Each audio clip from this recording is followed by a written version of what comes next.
রাজধানীর নয়াপল্টনে বিএনপির কেন্দ্রীয় কার্যালয়ের সামনে তারুণ্যের সমাবেশে অংশ নিতে দলে দলে জড়ো হচ্ছেন নেতাকর্মীরা। সমাবেশে 15 লাখ মানুষের উপস্থিতি আশা করছেন আয়োজকরা। এ বিষয়ে আরো জানাতে নয়াপল্টন থেকে আমাদের সাথে যুক্ত আছেন সহকর্মী মাহমুদ শরীফ।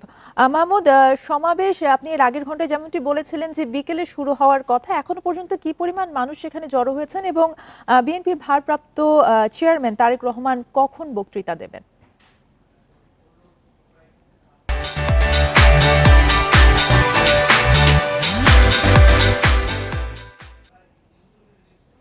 তারুণ্যের রাজনৈতিক অধিকার প্রতিষ্ঠার জন্য মূলত আজকের এই সমাবেশ। সেখানে বিএনপির 3 অঙ্গ সহযোগী সংগঠন ছাত্রদল, যুবদল এবং স্বেচ্ছাসেবক দল, এই 3 সংগঠনের সমন্বয়ে এই কর্মসূচি পালিত হচ্ছে।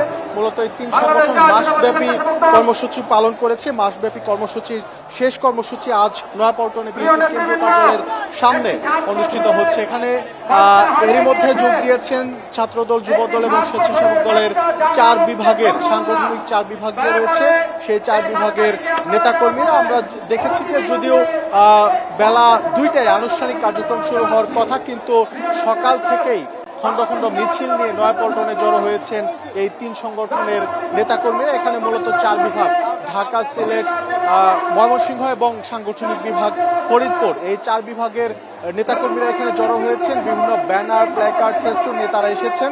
তাদের স্লোগান দিচ্ছেন তারা যে তাদের প্রথম ভোট, যারা তরুণ এর আগে কখনো ভোট দিতে পারেননি বা ভোটার যারা হয়েছিলেন গত 3 নির্বাচনে, আওয়ামী লীগ সরকারের আমলের 3 নির্বাচনে সঠিকভাবে ভোটাধিকার প্রয়োগ করতে পারেনি, তারা এবার যে ভোটের সুযোগ পাবেন সেই ভোট হবে দেশের জন্য, মানুষের জন্য এবং গণতন্ত্রের জন্য, এমন স্লোগান তারা দিচ্ছেন।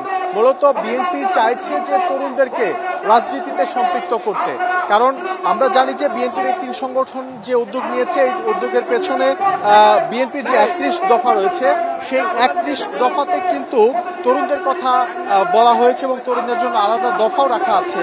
অর্থাৎ তরুণরা তাদের যে চিন্তা, ধ্যান ধারণা, সেই ধ্যান ধারণা দিয়ে ভবিষ্যৎ বাংলাদেশকে কিভাবে সামনে এগিয়ে নেবে, রাজনীতিকে কিভাবে সুষ্ঠু ধারা রাজনীতিতে ফিরিয়ে আনবে, এই যে মতামত, এই মতামত নেওয়া হচ্ছে। মূলত এই 3 সংগঠনের যে সভা সমাবেশ, সেমিনার চলছে মাসব্যাপী এইসব কর্মসূচি থেকে।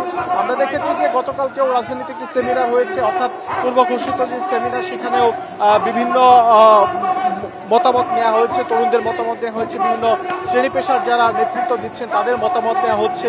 অর্থাৎ মূল লক্ষ্য হচ্ছে তরুণদেরকে সম্পৃক্ত করা রাজনীতিতে এবং তাদের যে সুচিন্তিত মতামত, সেই মতামতকে প্রাধান্য দিয়ে বাংলাদেশকে, গণতন্ত্রকে, দেশের মানুষকে যাতে একটি সুখী সমৃদ্ধ বাংলাদেশ উপহার দেওয়া যায়, এজন্য মূলত এই উদ্যোগ নেওয়া হয়েছে।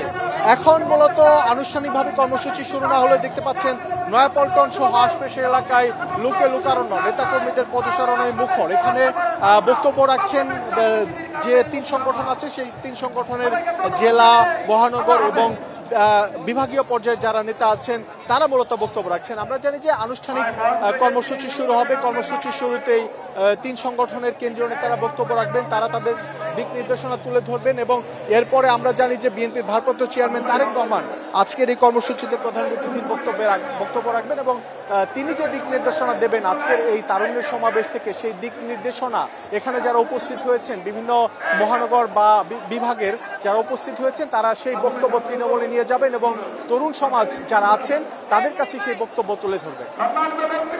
আপনি সংবাদ সংগ্রহ করতে থাকুন, আমরা পরবর্তীতে আবারও আপনার সাথে যুক্ত হব। মাহমুদ শরীফ জানাচ্ছিলেন নয়াপল্টন থেকে।